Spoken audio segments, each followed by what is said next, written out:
ਸਤਿ ਸ਼੍ਰੀ ਅਕਾਲ। Talking Punjab show ਦੇ ਵਿੱਚ ਮੈਂ ਸੁਰਿੰਦਰ ਸਿੰਘ ਤੁਹਾਡਾ ਸਾਰਿਆਂ ਦਾ ਸਵਾਗਤ ਕਰਦਾ। ਅਲੱਗ-ਅਲੱਗ ਵਿਸ਼ਿਆਂ ਦੇ ਉੱਤੇ, ਅਲੱਗ-ਅਲੱਗ ਸਮੱਸਿਆਵਾਂ ਦੇ ਉੱਤੇ ਜਿਹੜੀਆਂ ਕਿ ਪੰਜਾਬ ਦੇ ਨਾਲ ਸੰਬੰਧ ਰੱਖਦੀਆਂ ਨੇ, ਸਿੱਧੀਆਂ ਤੁਹਾਡੇ ਨਾਲ ਸੰਬੰਧ ਰੱਖਦੀਆਂ ਨੇ ਤੇ ਸਾਡੇ ਸਾਰਿਆਂ ਨਾਲ ਸੰਬੰਧ ਰੱਖਦੀਆਂ ਨੇ, ਉਹਨਾਂ ਦੇ ਨਾਲ ਸੰਬੰਧਿਤ ਅਸੀਂ ਵਿਸ਼ਿਆਂ ਦੇ ਉੱਤੇ ਹਮੇਸ਼ਾ ਕਿਸੇ ਨਾ ਕਿਸੇ ਅਹਿਮ ਹਸਤੀ ਨਾਲ ਗੱਲਬਾਤ ਕਰਦੇ ਹਾਂ ਤੇ ਤੁਹਾਡੇ ਰੂਬਰੂ ਕਰਦੇ ਹਾਂ ਉਹਨਾਂ ਨੂੰ। ਅੱਜ ਅਸੀਂ ਸਰਦਾਰ ਗੁਰਤੇਜ ਸਿੰਘ ਸਾਬਕਾ IAS ਉਹਨਾਂ ਦੇ ਨਾਲ ਗੱਲਬਾਤ ਕਰਾਂਗੇ। ਸਿੱਖ ਲੀਡਰਸ਼ਿਪ ਨਾਲ ਬਹੁਤ ਡੂੰਘਾਈ ਦੇ ਨਾਲ ਨੇੜਿਓਂ ਜੁੜੇ ਰਹੇ ਨੇ ਉਹ ਬਹੁਤ ਲੰਮਾ ਸਮਾਂ, ਤੇ ਹੁਣ ਵੀ ਉਹ ਲੰਮੇ ਸਮੇਂ ਤੋਂ ਇਸ ਪਾਸੇ ਕਾਰਜ ਕਰ ਰਹੇ ਨੇ। ਸਿੱਖਾਂ ਦੇ, ਸਿੱਖ ਕੌਮ ਦੇ ਜਿਹੜੇ ਅਹਿਮ ਬੁੱਧੀਜੀਵੀ ਉੱਚ ਸ਼ਖਸੀਅਤ ਨੇ ਉਹਨਾਂ ਦੇ ਨਾਲ ਅਸੀਂ ਇਹਨਾਂ ਮਸਲਿਆਂ ਦੇ ਉੱਤੇ ਗੱਲਬਾਤ ਕਰਾਂਗੇ। ਜਿਹੜੀ ਦਰਪੇਸ਼ ਅੱਜ ਸਮੱਸਿਆ ਹੈਗੀ ਹੈ ਕੌਮ ਨੂੰ, ਉਹ ਹੈ ਲੀਡਰਸ਼ਿਪ ਦੀ। ਸੋ ਉਹਦੇ ਬਾਰੇ ਅਸੀਂ ਗੱਲਬਾਤ ਕਰਾਂਗੇ। ਗੁਰਤੇਜ ਸਿੰਘ ਜੀ, ਬਹੁਤ ਬਹੁਤ ਸਵਾਗਤ ਹੈ ਤੁਹਾਡਾ। ਜਿਵੇਂ ਕਿ ਅਸੀਂ ਗੱਲ ਕੀਤੀ ਹੈ, ਸਿੱਖ ਲੀਡਰਸ਼ਿਪ ਦੀ ਇੱਕ ਬਹੁਤ ਵੱਡੀ ਸਮੱਸਿਆ ਅੱਜ ਕੌਮ ਨੂੰ, ਤੇ ਉਹਦੇ ਬਾਰੇ ਕੁਝ ਸ਼ਬਦਾਂ ਦੇ ਵਿੱਚ ਤੁਸੀਂ ਕੀ ਸੋਚਦੇ ਹੋ? ਸਦਾ ਹੀ ਕੌਮ ਨੂੰ ਸਿੱਖ ਲੀਡਰਸ਼ਿਪ ਦੀ ਸਮੱਸਿਆ ਰਹੀ ਹੈ ਜੀ। ਬੰਦਾ ਸਿੰਘ ਬਹਾਦਰ ਤੋਂ ਬਾਅਦ ਬਹੁਤ ਘੱਟ ਸਿੱਖ ਲੀਡਰ ਸਾਡੇ ਸਾਹਮਣੇ ਆਏ ਨੇ ਜਿਹੜੇ ਕਿ ਸਿੱਖੀ ਦੇ ਅਸੂਲਾਂ ਦੇ ਉੱਤੇ ਚੱਲਦਿਆਂ ਹੋਇਆਂ ਔਰ ਸਿੱਖ ਸੱਭਿਅਤਾ ਨੂੰ ਪ੍ਰਚਾਰਨ ਦਾ ਸ਼ੌਕ ਰੱਖਦੇ ਸਨ। ਜੇ ਤੁਸੀਂ ਸ਼ਾਹ ਮੁਹੰਮਦ ਦਾ ਦੇਖਿਆ ਹੋਵੇ, ਜੰਗਨਾਮਾ, ਹਾਂਜੀ, ਜੰਗਨਾਮਾ ਦੇਖੋਗੇ ਤਾਂ ਉਹਦੇ ਵਿੱਚ ਵੀ ਉਹ ਕਹਿੰਦਾ ਹੈ, ਸ਼ਾਹ ਮੁਹੰਮਦ ਦਾ ਇੱਕ ਸਰਦਾਰ ਵਜੋਂ ਇੱਕ ਲੀਡਰ ਤੋਂ ਬਿਨਾਂ ਫੌਜਾਂ ਜਿੱਤ ਕੇ ਅੰਤ ਨੂੰ ਹਾਰੀਆਂ ਨਹੀਂ। ਔਰ ਸਾਰੇ ਅੰਗਰੇਜ਼ਾਂ ਦਾ ਇਹੀ ਐਨਾਲਿਸਿਸ ਹੈ ਸਿੱਖ ਵਾਰਸ ਦੇ ਬਾਰੇ ਕਿ ਇਹ ਸਿਰਫ ਲੀਡਰਸ਼ਿਪ ਦੀ ਘਾਟ ਦੇ ਕਾਰਨ ਇਹਨਾਂ ਨੇ ਇਹ ਲੜਾਈ, ਜਿੱਤੀ ਹੋਈ ਲੜਾਈ ਸਾਰੀ ਹਾਰ ਗਏ। ਸੋ ਹੁਣ ਵੀ ਸਾਡੇ ਕੋਲੇ ਸਿੱਖ ਲੀਡਰਸ਼ਿਪ ਦੇ ਵਿੱਚ ਬਹੁਤ ਕਮੀ ਹੈ। ਔਰ ਸਿੱਖ ਲੀਡਰਸ਼ਿਪ ਜਿਹੜੀ ਵੀ ਅਸੀਂ ਥਰੋ ਅਪ ਕੀਤੀ ਹੈ, ਇਹ ਲੋਕ ਆਪਣੇ ਸਮੇਂ ਦੇ ਹਾਣ ਦੇ ਦੂਸਰੀ ਲੀਡਰਸ਼ਿਪ ਦੇ ਬਰਾਬਰ ਦੇ ਔਰ ਉਸ ਤਰ੍ਹਾਂ ਦਾ ਸਿੱਖ ਸੱਭਿਅਤਾ ਤੋਂ ਜਾਣੂ ਤੇ ਸਿੱਖੀ ਅਸੂਲਾਂ ਦੇ ਉੱਤੇ ਇਹ ਡਟ ਕੇ ਪਹਿਰਾ ਨਹੀਂ ਦੇ ਸਕੇ, ਜਿਸ ਦਾ ਨਤੀਜਾ ਤੁਹਾਡੇ ਸਾਹਮਣੇ। ਨਤੀਜਾ ਤਾਂ ਐਸੇ ਕਰਕੇ ਕਿ ਅਸੀਂ ਉਸ ਕਾਬਲ ਨਹੀਂ ਰਹੇ ਜਾਂ ਸਾਡਾ ਆਚਰਣ ਉਸ ਪਾਏ ਦਾ ਨਹੀਂ ਰਿਹਾ ਹੈਗਾ, ਕਿਉਂਕਿ ਹਮੇਸ਼ਾ ਜਿਹੜੀਆਂ ਵਿਰੋਧੀ ਤਾਕਤਾਂ ਹੁੰਦੀਆਂ ਨੇ ਕਿਤੇ ਨਾ ਕਿਤੇ ਉਸ ਲੀਡਰਸ਼ਿਪ ਨੂੰ ਢਾਹ ਲਾਉਣ ਦੇ ਲਈ ਹਮੇਸ਼ਾ ਤਤਪਰ ਰਹਿੰਦੀਆਂ ਨੇ। ਤੇ ਉਹੀ ਨਤੀਜਾ ਕਿ ਬੰਦਾ ਬਹਾਦਰ ਤੋਂ ਬਾਅਦ ਇੱਕ ਸਾਡੇ ਕੋਲ ਇੱਕ ਜਰਨੈਲ ਹੋਰ ਆਇਆ ਸੀ, ਬਾਬਾ ਜਰਨੈਲ ਸਿੰਘ, ਤੇ ਉਹ ਬਹੁਤ ਘੱਟ ਹੋਇਆ ਅਜਿਹਾ। ਤੇ ਬਾਕੀ ਸਾਰੇ ਦੇ ਸਾਰੇ ਕਿਵੇਂ ਨਾ ਕਿਵੇਂ ਜਾਂ ਤਾਂ ਟੁੱਟ ਗਏ ਨੇ ਜਾਂ ਉਹ ਕਿਸੇ ਨਾ ਕਿਸੇ ਤਰ੍ਹਾਂ ਦਾ ਸ਼ਿਕਾਰ ਹੋ ਗਏ ਨੇ, ਕਿਸੇ ਨਾ ਕਿਸੇ ਰਾਜਨੀਤੀ ਦਾ, ਜਾਂ ਫਿਰ ਉਹਨਾਂ ਨੂੰ ਤੋੜ ਲਿਆ ਗਿਆ। ਇਸ ਦੇ ਬਾਰੇ ਤੁਹਾਡਾ ਕੀ ਖਿਆਲ ਹੈ? ਦੇਖੋ, ਇੱਕ ਵਾਰੀ ਮੈਂ ਕਿਤਾਬ ਲਿਖੀ ਇੱਕ ਛੋਟੀ ਜਿਹੀ ਸੰਤ ਜਰਨੈਲ ਸਿੰਘ ਦੇ ਬਾਰੇ। ਉਸ ਦੇ ਵਿੱਚ ਫਾਰਵਰਡ ਦੇ ਵਿੱਚ ਮੈਂ ਕੰਪੈਰੀਜ਼ਨ ਕੀਤਾ ਸੀ ਬੰਦਾ ਬਹਾਦਰ ਤੇ ਸੰਤ ਜਰਨੈਲ ਸਿੰਘ ਦਾ ਜੀ। ਉਸ ਦੇ ਵਿੱਚ ਮੈਂ ਲਿਖਿਆ ਸੀਗਾ ਕਿ ਤਕਰੀਬਨ ਉਹੋ ਹੀ ਪ੍ਰਚਾਰ ਬੰਦਾ ਬਹਾਦਰ ਕਰਦਾ ਸੀ, ਨਸ਼ੇ ਛੱਡ ਦਿਓ, ਸਿੱਖ ਬਣੋ, ਅੰਮ੍ਰਿਤ ਛਕੋ। ਇਹੋ ਹੀ ਪ੍ਰਚਾਰ ਸੰਤ ਜਰਨੈਲ ਸਿੰਘ ਕਰਦਾ ਸੀ। ਔਰ ਉਸ ਦੇ ਨਾਲ ਜਿਹੜਾ ਲੜਾਈ ਹੋਈ ਹੁਕੂਮਤ ਦੀ, ਉਹ ਸਾਨੂੰ ਸਾਰਿਆਂ ਨੂੰ ਪਤਾ ਹੈ। ਤੇ ਉਸ ਤੋਂ ਬਾਅਦ ਜਿੰਨੇ ਕੁ ਹਥਿਆਰ ਉਹਦੇ ਕੋਲੋਂ ਫੜੇ ਗਏ, ਤਕਰੀਬਨ ਉਨੇ ਹੀ 650 ਦੇ ਕਰੀਬ ਹਥਿਆਰ ਸੰਤ ਜਰਨੈਲ ਸਿੰਘ ਕੋਲੋਂ ਫੜੇ ਦਿਖਾਏ ਗਏ। ਔਰ ਜਿਸ ਤਰ੍ਹਾਂ ਸੰਤ ਜਰਨੈਲ ਸਿੰਘ ਨੇ ਉਹਨੇ ਇੱਕ ਬੰਦਾ ਬਹਾਦਰ ਨੂੰ ਕਹਿਣ ਲੱਗੇ ਕਿ ਦੱਸ ਬਈ ਤੂੰ ਕਿਹੜੀ ਮੌਤ ਮਰਨਾ ਹੈ, ਬਾਦਸ਼ਾਹ ਫਰਕਸੀਰ ਕਹਿਣ ਲੱਗੇ। ਉਹਨੇ ਕਿਹਾ ਵੀ ਜਿਹੜੀ ਮੌਤ ਤੂੰ ਮਰਨਾ ਹੈ ਨਾ, ਉਹ ਮੈਨੂੰ ਮਾਰ ਦੇ। ਉਸ ਦੀਆਂ ਅੱਖਾਂ ਕੱਢੀਆਂ ਗਈਆਂ, ਤ੍ਰਿਪੋਲੀਆ ਦੇ ਵਿੱਚ ਕੈਦ ਕੀਤਾ ਗਿਆ ਤੇ ਉਸ ਤੋਂ ਬਾਅਦ ਉਹਨੂੰ ਵੱਢ ਟੋਕ ਕੇ ਕਤਲ ਕਰਕੇ ਤੇ ਉਹਦੇ ਵਿੱਚ ਖਾਈ ਦੇ ਵਿੱਚ ਸੁੱਟਤਾ ਗਿਆ। ਇਸੇ ਤਰ੍ਹਾਂ ਹੀ ਫਰਕਸੀਰ ਦੇ ਨਾਲ ਹੋਇਆ। ਬਾਅਦ ਦੇ ਵਿੱਚ ਸੈਯਦ ਭਰਾਵਾਂ ਨੇ ਹਮਲਾ ਕਰਤਾ, ਸੈਯਦ ਭਰਾਵਾਂ ਨੇ ਟੇਕ ਓਵਰ ਕਰ ਲਿਆ ਮੁਗਲ ਦਰਬਾਰ ਨੂੰ। ਉਹਨਾਂ ਨੇ ਸਭ ਤੋਂ ਪਹਿਲਾਂ ਫਰਕਸੀਰ ਦੀਆਂ ਅੱਖਾਂ ਕੱਢੀਆਂ ਸੁਰਮਚੂ ਮਾਰ ਕੇ, ਫਿਰ ਉਸ ਨੂੰ ਤ੍ਰਿਪੋਲੀਆ ਦੇ ਵਿੱਚ ਕੈਦ ਕੀਤਾ ਤੇ ਫਿਰ ਉਸ ਨੂੰ ਕਤਲ ਕਰਕੇ ਤੇ ਖਾਈ ਦੇ ਵਿੱਚ ਮੋਟ ਦੇ ਵਿੱਚ ਸੁੱਟਤਾ। ਦੇਖੋ, ਇਹ ਆਪਣੇ ਆਪ ਦੇ ਵਿੱਚ ਇੱਕ ਇਤਿਹਾਸਿਕ ਤੱਥ ਹੈ। ਤੇ ਇਹੋ ਹੀ ਬਾਬਾ ਜਰਨੈਲ ਸਿੰਘ ਨਾਲ ਹੋਇਆ। ਜਿਹੜੇ ਸਰਕਾਰੀ ਹਥਿਆਰ ਉਸ ਨੂੰ ਮਾਰਨ ਵਾਸਤੇ ਆਏ ਸੀ, ਉਹੀ ਸਰਕਾਰੀ ਹਥਿਆਰਾਂ ਨਾਲ ਇੰਦਰਾ ਗਾਂਧੀ ਦੀ ਮੌਤ ਹੋਈ। ਇਹ ਆਪਣੇ ਆਪ ਦੇ ਵਿੱਚ ਤੱਥ ਨੇ, ਇਤਿਹਾਸ ਦੀਆਂ ਅਜੀਬ ਘਟਨਾਵਾਂ ਹਨਗੀਆਂ। ਅੱਛਾ, ਇਸ ਤੋਂ ਬਾਅਦ ਇਹ ਜਿਹੜਾ ਇਹਦੇ ਬਾਰੇ ਸਾਰੇ ਜਾਣਦੇ ਨੇ ਬਹੁਤ ਚੰਗੀ ਤਰ੍ਹਾਂ, ਵੱਖ-ਵੱਖ ਸਮੇਂ ਦੇ ਉੱਤੇ ਤੁਸੀਂ ਵੀ ਜਾਣਕਾਰੀ ਦਿੱਤੀ ਹੈ ਤੇ ਹੋਰ ਜਿਹੜੇ ਸੱਜਣ ਜਿਹੜੇ ਕੌਮ ਦੇ ਹੋਏ ਨੇ ਉਹਨਾਂ ਨੇ ਵੀ ਜਾਣਕਾਰੀ ਦਿੱਤੀ ਹੈ। ਇਸ ਤੋਂ ਬਾਅਦ ਇੱਕ ਖਿਲਾਫ ਪੈਦਾ ਹੋ ਜਾਂਦਾ, ਇੱਕ ਵੈਕਿਊਮ ਬਣ ਜਾਂਦਾ ਲੀਡਰਸ਼ਿਪ ਦਾ, ਤੇ ਸਭ ਤੋਂ ਵੱਡਾ ਵੈਕਿਊਮ ਬਣਦਾ ਸਾਡੀ ਸਿੱਖ ਜਰਨਲਿਜ਼ਮ ਦੇ ਵਿੱਚ। ਜੀ, ਸਿੱਖ ਜਰਨਲਿਸਟ ਅਜੇ ਤੱਕ ਕੋਈ ਪੈਦਾ ਨਹੀਂ ਹੋਇਆ। ਤੇ ਖਾਸ ਕਰਕੇ ਜੋ ਕੁਛ ਸਾਡੇ ਲੇਖਕਾਂ ਨੂੰ ਕਰਨਾ ਚਾਹੀਦਾ ਸੀ, ਜੋ ਕਲਮਾਂ ਘਸਾਣੀਆਂ ਚਾਹੀਦੀਆਂ ਸਨ, ਜਿੱਥੇ ਕਲਮ ਵਾਹੁਣੀ ਚਾਹੀਦੀ ਸੀ, ਉੱਥੇ ਕੰਮ ਨਹੀਂ ਹੋਇਆ ਹੈਗਾ। ਕੰਮ ਇਸ ਕਰਕੇ ਨਹੀਂ ਹੋਇਆ ਕਿ ਇਹ ਸਾਰੇ ਦੀ ਸਾਰੀ ਇੱਕ ਸਰਕਾਰੀ ਆਪਰੇਸ਼ਨ ਸੀ। ਸਿਰਫ ਦਰਬਾਰ ਸਾਹਿਬ ਤੇ ਹਮਲਾ ਹੀ ਸਰਕਾਰੀ ਆਪਰੇਸ਼ਨ ਨਹੀਂ ਸੀ, ਬਲਕਿ ਸਾਰੀ ਦੀ ਸਾਰੀ ਇਹ ਸਕੀਮ ਕਿ ਸੰਤ ਜਰਨੈਲ ਸਿੰਘ ਨੂੰ ਕਿਸ ਤਰ੍ਹਾਂ ਨਾਲ ਮਾਰਿਆ ਜਾਵੇ, ਮਾਰ ਕੇ ਉਸ ਦਾ ਕੀ ਫਾਇਦਾ ਉਠਾਇਆ ਜਾਵੇ, ਡੈਂਸਿਟੀ ਕਿਸ ਤਰ੍ਹਾਂ ਨਾਲ ਕਾਇਮ ਕੀਤੀ ਜਾਵੇ ਔਰ ਕਿਸ ਤਰ੍ਹਾਂ ਨਾਲ ਲੋਕਾਂ ਦੀਆਂ ਵੋਟਾਂ ਲਈਆਂ ਜਾਣ।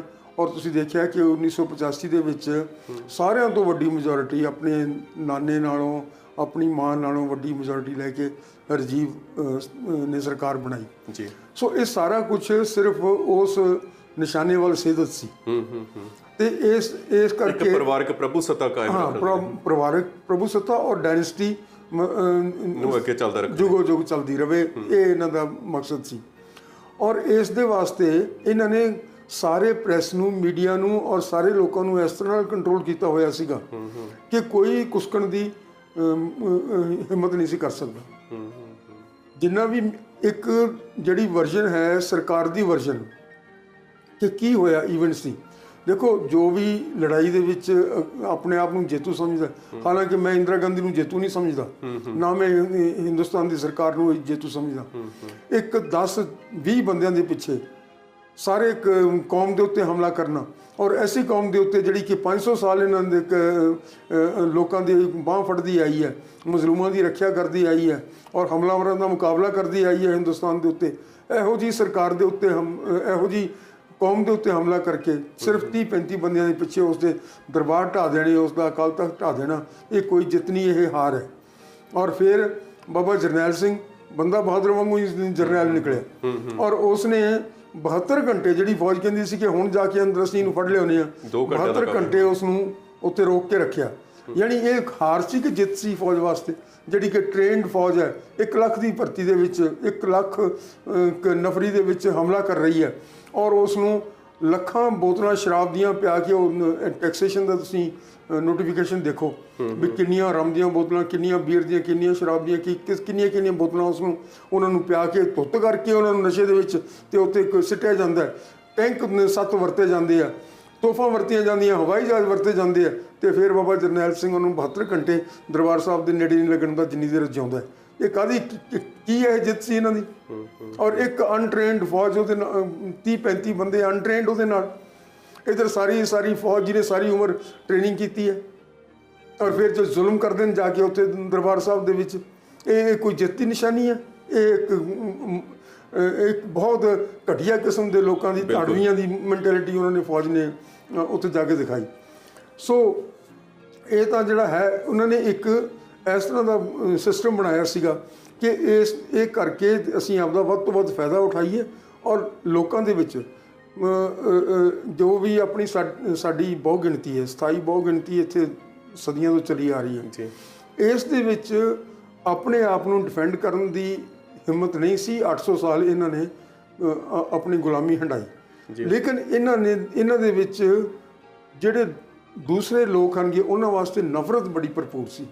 ਉਸ ਨਫ਼ਰਤ ਦਾ ਫਾਇਦਾ ਉਠਾ ਕੇ, ਉਹ ਨਫ਼ਰਤ ਦਾ ਨਤੀਜਾ ਕਿ ਸਾਰਾ ਕੁਝ ਜੋ ਹੋਇਆ, ਇਹ ਸਾਰਾ ਕੁਝ ਇਸ ਨੇ ਉਹਨੂੰ ਐਕਸਪਲੋਇਟ ਕਰਕੇ, ਅੱਜ ਜੇ ਹਿੰਦੁਸਤਾਨ ਕਮਜ਼ੋਰ ਹੈ ਤਾਂ ਜੇ ਰੋਜ਼ ਦੀ ਰੋਜ਼ ਇੱਥੇ ਬਲਾਤਕਾਰ ਹੁੰਦੇ ਆ, 1 ਘੰਟੇ ਦੇ ਵਿੱਚ ਕਹਿੰਦੇ 18 ਹੁੰਦੇ ਆ ਜਾਂ ਜੋ ਵੀ ਗਿਣਤੀ ਦੱਸਦੇ ਨੇ, ਔਰ ਜਿੰਨੀ ਕ੍ਰਾਈਮ ਹੋ ਰਹੀ ਆ, ਜਿੰਨਾ ਇਹ ਇੱਥੇ ਘਪਲੇ ਹੋ ਰਹੇ ਆ, ਇਹ ਸਿਰਫ ਇਸ ਕਰਕੇ ਹੈ ਕਿ ਲੋਕਾਂ ਦੇ ਵਿੱਚ ਧਰਮ ਦਾ ਡਰ ਨਹੀਂ ਰਿਹਾ। ਔਰ ਬਾਬਾ ਜਰਨੈਲ ਸਿੰਘ ਵਰਗਾ ਇੱਕ ਸੂਰਮਾ ਜਿਹੜਾ ਕਿ ਧਰਮ ਦਾ ਲੋਕਾਂ ਦੇ ਵਿੱਚ ਪ੍ਰਚਾਰ ਕਰਕੇ ਔਰ ਲੋਕਾਂ ਨੂੰ ਸਿੱਧੇ ਰਾਹ ਦੇ ਉੱਤੇ ਲਿਆ ਰਿਹਾ ਸੀ, ਇਹ ਮਰਨ ਵਾਲਾ ਸੀ। ਇਹ ਤਾਂ ਲੱਗਦਾ ਕਿ ਸਾਜ਼ਿਸ਼ ਹੈ। ਸਾਜ਼ਿਸ਼ ਤੁਸੀਂ ਵੀ ਦੱਸਿਆ ਤੇ ਸਾਨੂੰ ਪਤਾ ਵੀ ਲੱਗਦਾ, ਸਮੇਂ ਦੇ ਉੱਤੇ ਅਸੀਂ ਖੋਜ ਕਰਦੇ ਹਾਂ, ਸਾਰਾ ਕੁਝ ਹੁਣ ਸਾਡੀਆਂ ਅੱਖਾਂ ਦੇ ਸਾਹਮਣੇ ਆਉਣ ਲੱਗ ਪਿਆ ਕਿ ਇਹ ਇਸ ਤਰੀਕੇ ਨਾਲ ਸਾਜ਼ਿਸ਼ ਰਚੀ ਗਈ ਸੀ। ਕੀ ਤੁਸੀਂ ਮੰਨਦੇ ਹੋ ਕਿ ਜਿਹੜੀ ਅੱਜ ਦੀ ਅਕਾਲੀ ਲੀਡਰਸ਼ਿਪ ਹੈ, ਉਹ ਜਿਹੜੀ ਉੱਥੋਂ ਇਹਨਾਂ ਨੇ ਕੰਮ ਸ਼ੁਰੂ ਕੀਤਾ ਸੀ, ਅਜੇ ਉਹਨਾਂ ਨੇ ਜਾਰੀ ਰੱਖਿਆ ਹੋਇਆ, ਅਜੇ ਵੀ ਉਸੇ ਤਰੀਕੇ ਨਾਲ ਉਹ ਆਪਣੇ ਕਾਰਜ ਨੂੰ ਅੰਜਾਮ ਦੇ ਰਹੇ ਨੇ? ਜਿਹੜੀ ਅਕਾਲੀ ਲੀਡਰਸ਼ਿਪ ਹੈ, ਇਸ ਦੀ ਸ਼ੁਰੂਆਤ ਸੰਤ ਫਤਿਹ ਸਿੰਘ ਤੋਂ ਹੁੰਦੀ ਹੈ।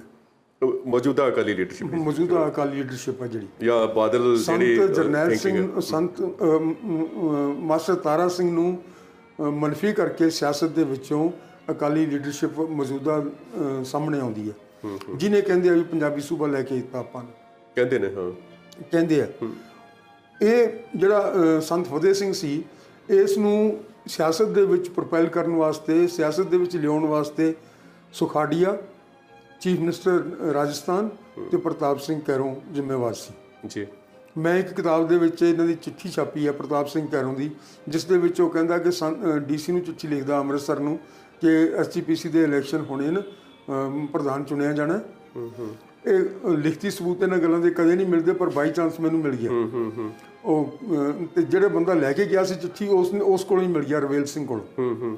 ਉਹ ਚਿੱਠੀ ਮੈਂ ਆਪਣੀ ਕਿਤਾਬ ਦੇ ਵਿੱਚ ਚੱਕਰਵਿਊਹ ਦੇ ਵਿੱਚ ਛਾਪੀ ਹੋਈ ਹੈ।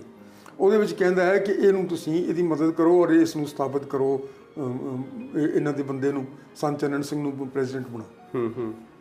ਸੋ ਇਹਨਾਂ ਦੋਨਾਂ ਦੀ ਉਪਜ ਸੀ। ਔਰ ਬਾਅਦ ਦੇ ਵਿੱਚ ਸਰਦਾਰ ਕਪੂਰ ਸਿੰਘ ਕਹਿੰਦੇ ਰਹੇ ਕਿ ਇੱਕ ਸਾਧ ਆਇਆ ਸਾਡੇ ਸਿਆਸਤ ਦੇ ਵਿੱਚ, ਉਹ ਜਿਸ ਤਰ੍ਹਾਂ ਟਿੱਡੀ ਦਲ ਆਉਂਦਾ ਇਸ ਤਰ੍ਹਾਂ ਦੇ ਲੋਕਾਂ ਨੂੰ ਲੈ ਕੇ ਆਇਆ ਜਿਹੜੇ ਡਿਸਟਰਕਟਿਵ ਸਨ। ਉਹਨਾਂ ਨੇ ਕੁਝ ਨਹੀਂ ਕੰਸਟਰਕਟਿਵ ਕੀਤਾ, ਰੁੰਡ ਬਨੁੰਡ ਕਰਤੀ ਕੌਮ, ਔਰ ਕੌਮ ਨੂੰ ਇਹਨਾਂ ਨੇ ਖਤਮ ਕਰਤਾ। ਕਹਿੰਦੇ ਉਹ ਟਿੱਡੀ ਦਲ ਆਉਂਦਾ ਸੀ, ਪਹਿਲਾਂ ਅਰੇਬੀਆ ਚੱਲਦਾ ਸੀਗਾ ਤੇ ਭੁੱਖੇ ਹੁੰਦੇ ਸੀ ਟਿੱਡੇ, ਉਹ ਆ ਕੇ ਫਸਲਾਂ ਨੂੰ ਖਾ ਜਾਂਦੇ ਸੀਗੇ। ਤੁਹਾਨੂੰ ਯਾਦ ਹੋਣਾ, ਤੁਹਾਨੂੰ ਤਾਂ ਕੀ ਯਾਦ ਹੋਣਾ, ਤੁਸੀਂ ਆਣ ਸੱਦਦੇ ਸੀ ਉਹਨੂੰ, ਆਣ ਸੱਦਦੇ ਸੀ ਤੇ ਉਹ ਪੀਪੇ ਲੈ ਕੇ ਅਸੀਂ ਬਾਹਰ ਜਾਂਦੇ ਬਈ ਇਹਨਾਂ ਨੂੰ ਇੱਥੇ ਰਾਤ ਨਾ ਕੱਢ, ਜਿੱਥੇ ਰਾਤ ਰਹਿ ਜਾਂਦੀ ਉਹਦੇ ਸਾਰੀਆਂ ਫਸਲਾਂ ਤਬਾਹ ਹੋ ਜਾਂਦੀਆਂ। ਜੀ ਜੀ। ਸੋ ਉਹ ਕਹਿੰਦੇ ਸੀ ਵੀ ਇਹ ਸਾਰੇ ਟਿੱਡੀ ਦਲ ਹੈ। ਔਰ ਜਿਹੜੇ ਫਿਰ ਕੀ ਹੁੰਦਾ ਸੀਗਾ, ਜਦੋਂ ਉਹ ਮਰ ਜਾਂਦੇ ਸੀਗੇ ਜਾਂ ਅਗਾਂਹ ਚਲੇ ਜਾਂਦੇ ਸੀਗੇ ਤਾਂ ਉਹ ਪਿੱਛੇ ਅੰਡੇ ਦੇ ਜਾਂਦੇ ਸੀ, ਬੱਚੇ ਛੱਡ ਜਾਂਦੇ ਸੀ, ਔਰ ਉਹ ਫਿਰ ਦੁਬਾਰੇ ਆਂਢ ਬਣ ਕੇ ਫਿਰ ਅਗਾਂਹ ਤੁਰਦੇ ਸੀਗੇ, ਯਾਨੀ ਟੋਟਲ ਡਿਸਟਰਕਸ਼ਨ ਕਰਦੇ ਸੀ। ਸੰਤ ਸਰਦਾਰ ਕਪੂਰ ਸਿੰਘ ਕਹਿੰਦੇ ਹੁੰਦੇ ਸੀ ਕਿ ਇਹ ਬੱਚਾ ਹੈ ਸੰਤ ਫਤਿਹ ਸਿੰਘ ਦਾ, ਜਿਹੜਾ ਅੱਜ ਕੱਲ੍ਹ ਰਾਜ ਕਰ ਰਿਹਾ। ਇਹ ਬਾਦਲ ਬਰਨਾਲਾ, ਇਹ ਸਾਰਿਆਂ ਨੂੰ ਇਹ ਉਸ ਦੇ ਵਿੱਚ ਗਿਣਦੇ ਸਨ। ਔਰ ਇਹ ਸਾਰੀ ਲੀਡਰਸ਼ਿਪ ਪਲਾਂਟਡ ਲੀਡਰਸ਼ਿਪ ਹੈ। ਸੰਤ ਫਤਿਹ ਸਿੰਘ ਜਿਸ ਵੇਲੇ ਪੰਜਾਬੀ ਸੂਬੇ ਦੀ ਗੱਲ ਚੱਲ ਰਹੀ ਸੀ ਔਰ ਬਾਉਂਡਰੀ ਬਣ ਰਹੀ ਸੀ, ਉਸ ਵੇਲੇ ਇੰਗਲੈਂਡ ਚਲਾ ਗਿਆ। ਦੱਸੋ ਉਸ ਸਾਹਿਬ ਨੇ ਇੰਗਲੈਂਡ ਦੇ ਵਿੱਚ ਜਾ ਕੇ ਕੀ ਲੈਣਾ ਸੀ, ਔਰ ਕੀ ਉਹ ਪਰਪਸ ਉਹਦੀ ਹੱਲ ਕਰਕੇ ਆਇਆ। ਔਰ ਇੱਥੇ ਆ ਕੇ ਇਹ ਇਸ ਕਿਸਮ ਦੇ ਬਿਆਨ, ਇਸ ਦੇ ਮੈਂ ਅਖਬਾਰਾਂ ਦੇ ਵਿੱਚ ਰੋਜ਼ ਦੇਖਦਾ ਸਾਂ ਉਸ ਵੇਲੇ ਕਿ ਹਿੰਦੂ ਸਿੱਖ ਮੇਰੀਆਂ ਦੋ ਅੱਖਾਂ ਹਨ ਭਾਈ। ਹਾਂ ਬਿਲਕੁਲ, 9 ਮਾਸ ਦਾ ਰਿਸ਼ਤਾ ਹੈ, 9 ਮਾਸ ਦਾ ਰਿਸ਼ਤਾ ਹੈ। ਹੁਣ ਹਿੰਦੂ ਤਾਂ ਬਾਰ-ਬਾਰ ਕਹਿ ਰਹੇ ਸੀ ਪੰਜਾਬੀ ਸੂਬਾ ਬਣ ਨਹੀਂ ਦੇਣਾ, ਤੇ 9 ਮਾਸ ਦਾ ਰਿਸ਼ਤਾ ਕਿਵੇਂ ਹੋਇਆ? ਉਹ ਕਹਿੰਦੇ ਸੀਗੇ ਕਿ ਇੱਕ ਕੱਚ ਕੜਾ ਕਿਰਪਾਨ ਭੇਜ ਦਿਆਂਗੇ ਪਾਕਿਸਤਾਨ। ਉਹ ਨਾਅਰੇ ਲਾਉਂਦੇ ਸੀ ਕਿ ਜਦੋਂ ਇੰਦਰਾ ਗਾਂਧੀ ਨੇ ਪੰਜਾਬੀ ਸੂਬਾ ਬਣਾਇਆ ਹੈ, ਮੋਗੇ ਸਕੂਲ ਦੀਆਂ ਕੰਧਾਂ ਦੇ ਉੱਤੇ ਇਹ ਨਾਅਰਾ ਲਿਖਿਆ ਗਿਆ ਕਿ ਇੰਦਰਾ ਕੁੱਤੀ ਸਿੱਖੋਂ ਕੀ ਦਾੜੀ ਪਰ ਮਰ ਮਿਟੀ ਹੈ। ਯਾਨੀ ਇਸ ਕਿਸਮ ਦੇ ਲੋਕ ਜ਼ਹਿਨੀਅਤ ਵਾਲੇ। ਉਹ ਪੰਜਾਬੀ ਕਹਿੰਦੇ ਜੀ ਜਿਹੜਾ ਗੁਰੂ ਨਾਨਕ ਸਾਹਿਬ ਦਾ ਨਾਂ ਦੇ ਉੱਤੇ ਬਾਅਦ ਦੇ ਵਿੱਚ ਇਹ ਗੱਲ ਵੀ ਚੱਲੀ ਕਿ ਯੂਨੀਵਰਸਿਟੀ ਬਣ ਰਹੀ ਹੈ, ਅਸੀਂ ਬਣ ਨਹੀਂ ਦੇਣੀ। ਸੋ ਇਹ ਲੋਕ ਇਸ ਤਰ੍ਹਾਂ ਦੇ, ਉਹਦੀ ਅੱਖ ਦੇ ਤਾਰੇ ਕਿਵੇਂ ਬਣ ਗਏ ਔਰ ਉਹਦੀ ਅੱਖ ਕਿਵੇਂ ਬਣ ਗਏ, ਇਹ ਸਾਰਾ ਕੁਝ ਇੱਕ ਕੰਟਰੋਲ ਲੀਡਰਸ਼ਿਪ ਸੀ ਜਿਸ ਨੇ ਇੱਕ ਖਾਸ ਮਕਸਦ ਵਾਸਤੇ ਜਿਸ ਨੂੰ ਅੱਗੇ ਕੀਤਾ ਗਿਆ ਸੀ, ਔਰ ਉਹਨਾਂ ਨੇ ਉਹ ਮਕਸਦ ਆਪਣੇ ਜੀਵਨ ਦੇ ਵਿੱਚ ਅਚੀਵ ਕੀਤਾ। ਉਸ ਤੋਂ ਬਾਅਦ ਉਹਨੇ ਪੰਜਾਬੀ ਸੂਬੇ ਦੀ ਬਾਉਂਡਰੀ ਜੋ ਮਰਜ਼ੀ ਬਣਾ ਦਿਓ, ਜੋ ਮਰਜ਼ੀ ਕਿਸ ਤਰ੍ਹਾਂ ਬਣਾ ਦਿਓ। ਪੰਜਾਬੀ ਸੂਬੇ ਦੀ ਬਾਉਂਡਰੀ 3 ਵਾਰੀ ਡਿਮਾਰਕੇਟ ਹੋਈ ਹੈ ਔਰ ਪਾਰਲੀਮੈਂਟ ਨੇ ਡਿਮਾਰਕੇਟ ਕੀਤੀ ਹੈ, ਪਾਰਲੀਮੈਂਟ ਦੀ ਐਕਟ ਨਾਲ ਡਿਮਾਰਕੇਟ ਹੋਈ ਹੈ। ਪੰਜਾਬੀ ਸੂਬਾ ਇਹ ਹੋਏਗਾ, ਪੰਜਾਬੀ ਰੀਜਨ ਇਹ ਹੋਏਗੀ, ਹਿੰਦੀ ਰੀਜਨ ਇਹ ਹੋਏਗੀ। ਬਿਲਕੁਲ ਕਿੰਨੇ ਵਾਰੀ ਇਹ ਡਿਮਾਰਕੇਟ ਹੋਇਆ। ਔਰ ਉਸ ਤੋਂ ਬਾਅਦ ਉਸਨੇ ਉਹਨੂੰ ਖੁੱਲ੍ਹਾ ਛੱਡਤਾ ਕਿ ਪਿੰਡ ਨੂੰ ਇਕਾਈ ਬਣਾ ਲਓ, ਤਹਿਸੀਲ ਨੂੰ ਇਕਾਈ ਬਣਾ ਲਓ, ਔਰ ਦੁਬਾਰੇ Hindi speaking areas, Punjabi speaking areas. ਪਹਿਲਾਂ ਪੰਜਾਬੀ ਸਪੀਕਿੰਗ ਏਰੀਆਜ਼ ਪੰਜਾਬ 'ਚੋਂ ਕੱਢੇ ਗਏ, ਫਿਰ ਇਹ ਕਹਿ ਕੇ ਵੀ ਇਹ ਹਿਲੀ ਏਰੀਆਜ਼ ਹੈ, ਆ ਕਾਲਕਾ ਵਗੈਰਾ ਹਿਮਾਚਲ ਨੂੰ ਦਿੱਤਾ ਗਿਆ। ਯਾਨੀ ਹਰ ਪਾਸੇ ਦੇ ਉੱਤੇ ਪੰਜਾਬ ਦਾ ਨੁਕਸਾਨ ਹੋਇਆ। ਔਰ ਉਹ ਸਾਧ ਆਪਣਾ ਇੰਗਲੈਂਡ ਦੇ ਵਿੱਚ ਉਸ ਵੇਲੇ ਕਹਿੰਦਾ ਸੀਗਾ ਮੈਂ ਬਡੈਟੀ ਪੀਣਾ ਜੀ ਇੱਥੇ। ਹਾਂ ਬਿਲਕੁਲ। ਸੋ ਇਹ ਸਾਰੀ ਸਪਾਂਸਰਡ ਲੀਡਰਸ਼ਿਪ ਸੀ, ਔਰ ਜਿਹੜੀ ਉਸ ਦੇ ਸਕਸੈਸਰਸ ਬਣਗੇ ਉਹ ਵੀ ਸਾਰੀ ਸਪਾਂਸਰਡ ਲੀਡਰਸ਼ਿਪ ਹੈ। ਬਿਲਕੁਲ। ਆਪਾਂ ਇੱਕ ਛੋਟੇ ਜਿਹੇ ਬ੍ਰੇਕ ਲਈ ਰੁਕਦੇ ਹਾਂ ਇੱਥੇ, ਉਸ ਤੋਂ ਬਾਅਦ ਆਪਾਂ ਇੱਥੋਂ ਹੀ ਗੱਲ ਸ਼ੁਰੂ ਕਰਾਂਗੇ। ਸੋ ਟਾਕਿੰਗ ਪੰਜਾਬ ਦੇ ਵਿੱਚ ਇੱਕ ਬ੍ਰੇਕ ਦਾ ਸਮਾਂ ਹੋ ਰਿਹਾ, ਜਲਦੀ ਪਰਤਦੇ ਹਾਂ। ਦੇਖਦੇ ਰਹੋ ਇਸੇ ਤਰ੍ਹਾਂ ਟਾਕਿੰਗ ਪੰਜਾਬ।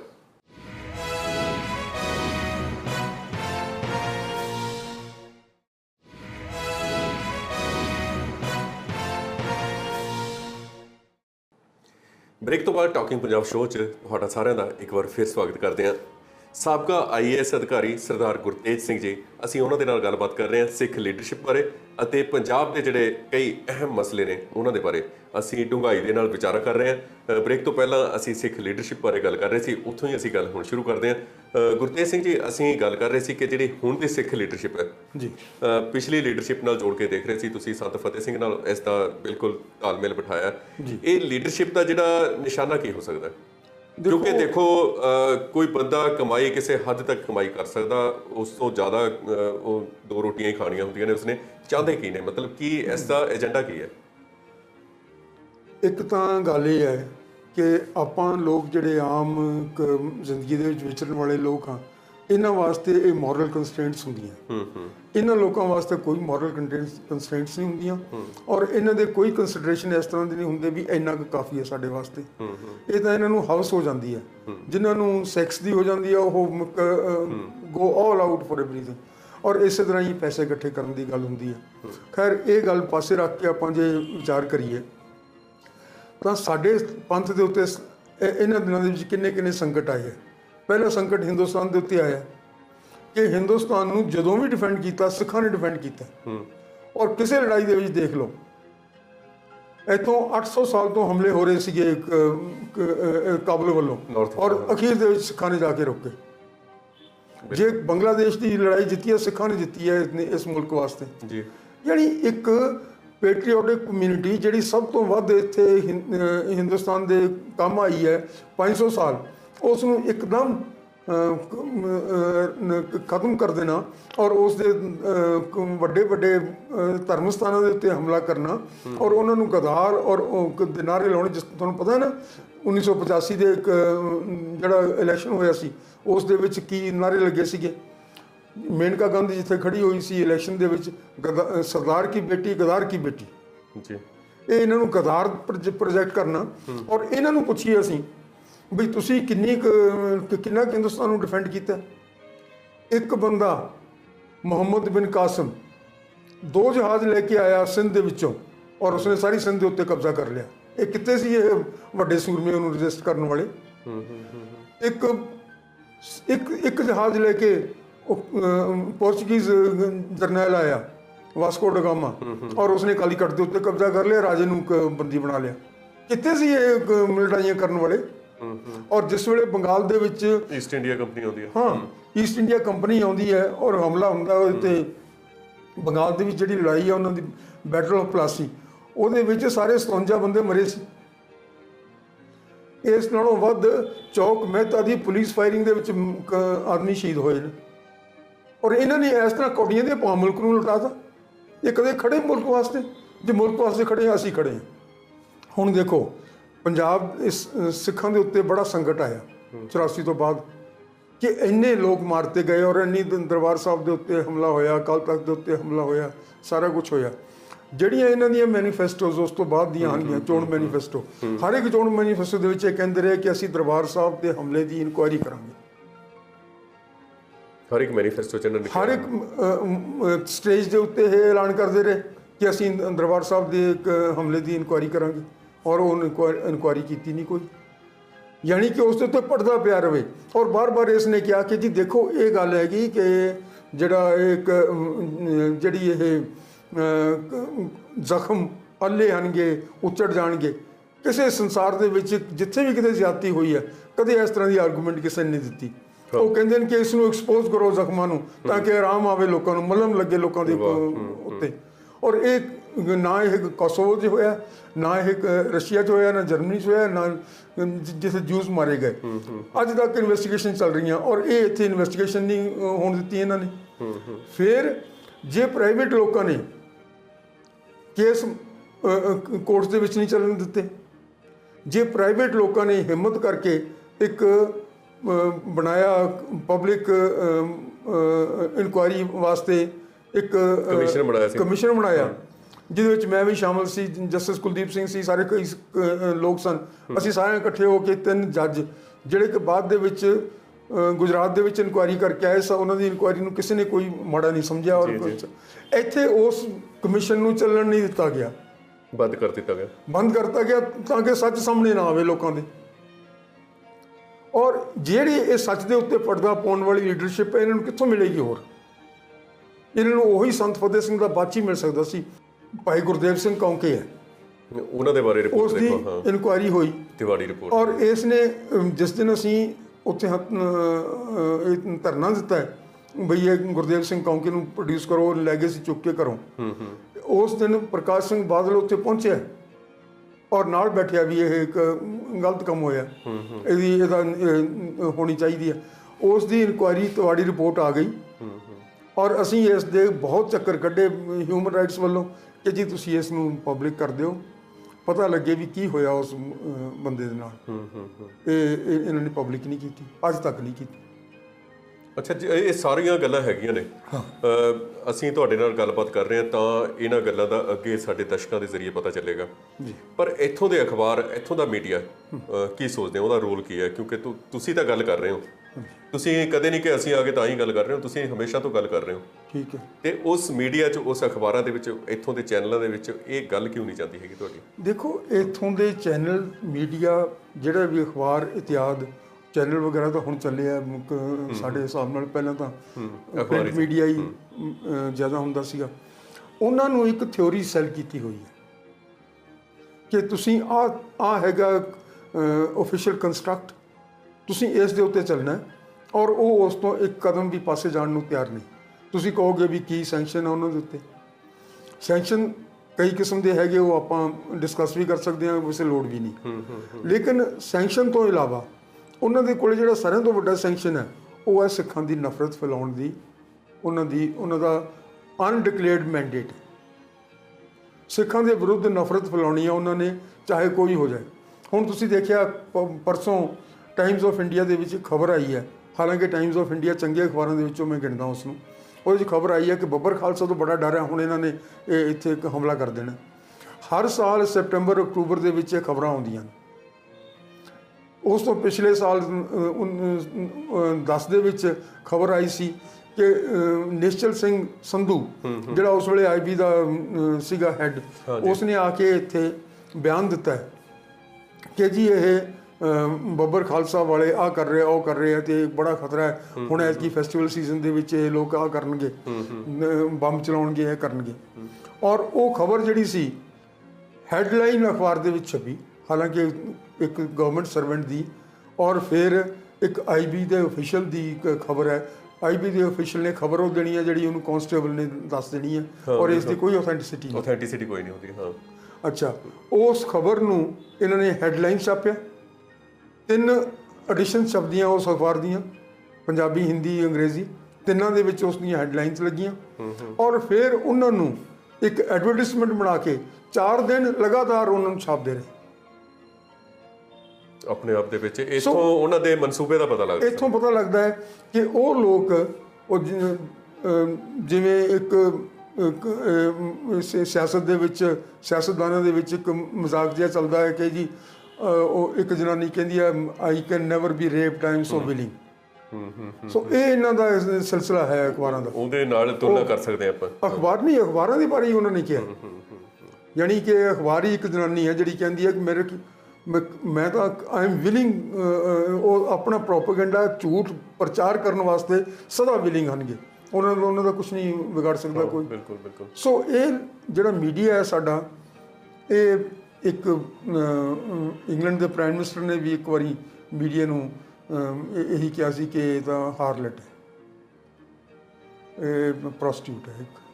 ਬਿਲਕੁਲ, ਉਹਦੇ ਨਾਲ ਸੰਗਿਆ ਦਿੱਤੀ ਜਾ ਸਕਦੀ ਹੈ, ਬਿਲਕੁਲ ਉਹੀ ਤਰੀਕੇ ਨਾਲ। ਸੋ ਇਸ ਤਰ੍ਹਾਂ ਨਾਲੇ ਆਪਣੇ ਦੇਖੋ, ਇੱਕ ਮੀਡੀਆ ਦਾ ਜਿਹੜਾ ਕੰਮ ਹੈ ਉਹ ਇੰਨਾ ਪਵਿੱਤਰ ਕੰਮ ਹੈ ਕਿ ਤੁਸੀਂ ਉਸ ਨੂੰ ਧਾਰਮਿਕ ਕੰਮ ਦੇ ਤੌਰ ਦੇ ਉੱਤੇ ਵੀ ਲੈ ਸਕਦੇ ਹੋ, ਔਰ ਤੁਹਾਡਾ ਉਹਦੇ ਨਾਲ ਮੁਕਤੀ ਵੀ ਹੋ ਸਕਦੀ ਹੈ ਕਿ ਤੁਸੀਂ ਸੱਚ ਬੋਲਣਾ ਹੈ, ਸੱਚ ਫੈਲਾਉਣਾ ਹੈ, ਲੋਕਾਂ 'ਚ ਸਹੀ ਇਨਫੋਰਮੇਸ਼ਨ ਦੇਣੀ, ਮੀਡੀਆ ਸਹੀ ਇਨਫੋਰਮੇਸ਼ਨ ਦੇਣੀ, ਲੋਕਾਂ ਨੂੰ ਸਿੱਧੇ ਰਾਹ ਦੇ ਉੱਤੇ ਰੱਖਣ ਵਾਸਤੇ। ਯਾਨੀ ਜਿਹੜਾ ਕੰਮ ਸੰਤ ਕਰਦੇ ਨੇ, ਸਾਧ ਕਰਦੇ ਨੇ, ਉਹੀ ਕੰਮ ਇਹ ਮੀਡੀਆ ਦਾ ਕੰਮ ਹੈ। ਲੇਕਿਨ ਉਸ ਦੇ ਬਰਖਲਾਫ ਇਹ ਲੋਕ ਇਸ ਤਰ੍ਹਾਂ ਦਾ ਪ੍ਰਚਾਰ ਕਰ ਰਹੇ ਆ। ਸੋ ਉਹਨਾਂ ਨੂੰ ਇੱਕ ਤਾਂ ਕੰਸਟ੍ਰੇਂਟਸ, ਕਿਉਂਕਿ ਕੰਸਟਰਕਟ ਜਿਹੜਾ ਸਰਕਾਰ ਨੇ ਪਲੇਸ ਕੀਤਾ ਉਸ ਤੋਂ ਬਾਹਰ ਨਹੀਂ ਹੋ ਜਾਂਦੀ, ਉਹਦੇ ਵਿੱਚ ਬੜੀ ਦੁਸ਼ਵਾਰੀ ਹੈ। ਦੂਸਰਾ ਇਹ ਕਿ ਉਹ ਆਪਣੇ ਆਪ ਹੀ ਉਹ ਜਿਹੜੀ ਨਫ਼ਰਤ ਹੈਗੀ ਉਸ ਨੂੰ ਐਕਸਪਲੋਇਟ ਕਰਨ ਵਾਸਤੇ ਔਰ ਆਪਣੇ ਅਖਬਾਰਾਂ ਨੂੰ ਵੇਚਣ ਵਾਸਤੇ ਇਹ ਇੱਕ ਸਿਲਸਿਲਾ ਇਹਨਾਂ ਨੇ ਚਾਲੂ ਰੱਖਿਆ ਹੋਇਆ। ਸੋ ਗੱਲਾਂ ਬਹੁਤ ਨੇ ਜੀ, ਗੱਲਾਂ ਆਪਾਂ ਹੋਰ ਬਹੁਤ ਕਰ ਸਕਦੇ ਹਾਂ, ਬਹੁਤ ਸਾਰੀ ਜਾਣਕਾਰੀ ਹੈ ਤੁਹਾਨੂੰ, ਜਿੰਨਾ ਕੁਰੇਦਾਂਗੇ ਉਨਾ ਜ਼ਿਆਦਾ ਤੁਸੀਂ ਬਾਹਰ ਨਿਕਲੋਗੇ, ਪਰ ਸਮਾਂ ਸਾਨੂੰ ਇਜਾਜ਼ਤ ਨਹੀਂ ਦਿੰਦਾ। ਇਸ ਕਰਕੇ ਅੱਜ ਦੇ ਟਾਕਿੰਗ ਪੰਜਾਬ ਸ਼ੋਅ 'ਚ ਤੁਹਾਡਾ ਗੱਲਬਾਤ ਕਰਨ ਲਈ ਬਹੁਤ ਬਹੁਤ ਧੰਨਵਾਦ ਕਰਦੇ ਹਾਂ। Thank you. ਤੁਹਾਡਾ ਵੀ ਧੰਨਵਾਦ। ਇਹ ਸਨ ਸਾਬਕਾ IAS ਅਧਿਕਾਰੀ ਗੁਰਤੇਜ ਸਿੰਘ ਜੀ, ਜਿਨ੍ਹਾਂ ਨੇ ਲੰਮਾ ਸਮਾਂ ਪੰਜਾਬ ਦੀ ਜਿਹੜੀ ਖਾਸ ਕਰਕੇ ਸਿੱਖ ਕੌਮ ਦੀ ਜਿਹੜੀ ਲੀਡਰਸ਼ਿਪ ਆ ਉਹਨਾਂ ਦੇ ਨਾਲ ਚੱਲ ਕੇ ਉਹਨਾਂ ਦੇ ਨਾਲ ਗੁਜ਼ਾਰਿਆ ਤੇ ਕੰਮ ਕੀਤਾ। ਬੁੱਧੀਜੀਵੀ ਨੇ ਤੇ ਸਿੱਖ ਲੀਡਰਸ਼ਿਪ ਨੂੰ ਕਿਤੇ ਨਾ ਕਿਤੇ ਸੇਧ ਵੀ ਦਿੰਦੇ ਰਹੇ ਨੇ। ਸੋ ਅੱਜ ਦਾ ਟਾਕਿੰਗ ਪੰਜਾਬ ਸ਼ੋਅ ਅਸੀਂ ਇੱਥੇ ਖਤਮ ਕਰਦੇ ਹਾਂ। ਬਹੁਤ ਬਹੁਤ ਧੰਨਵਾਦ।